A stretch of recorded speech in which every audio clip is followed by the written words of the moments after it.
insolente, loin de la fin du monde et des vies épuisantes. Princes de l'église, drapés dans la soie, ils ont oublié le Christ et sa simple loi. Leurs banquiers sont fins, leur appartement vaste, pendant que l'esprit meurt sous leurs gestes néfastes. C'est l'apocalypse de soi, la fin d'un vieux règne, où la vanité brille et où la vertu saigne.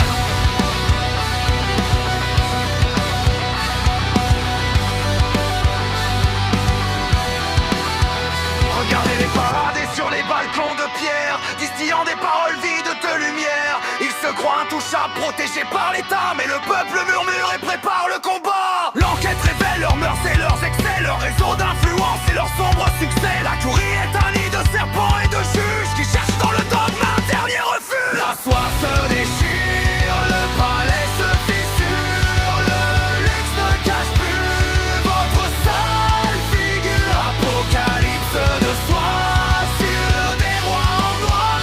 Le monde se réveille et commence à voir.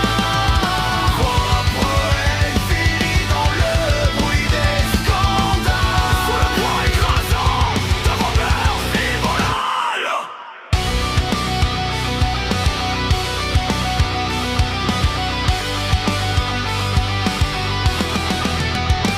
Ils ont infiltré la politique et les médias pour dicter leurs lois et leur sombre agenda. Mais le masque tombe, la pourpre se ternit, la colère des justes enfin retentit. On voit les appartements et les comptes cachés, les vies de débauche que vous avez prêchées. L'hypocrisie atteint son point de rupture, l'église n'est plus qu'une paix en pâture. Que vienne le feu, que vienne la tempête, pour laver ce monde de vos mains de prophètes. La foi ne protège pas du regard de l'histoire qui gravera vos noms dans le livre noir. Le Vatican s'isole dans son luxe mourant, ignorant le cri du monde qui va en souffrant. Mais l'heure a sonné, le trône vacille, la justice avance et votre orgueil s'habille.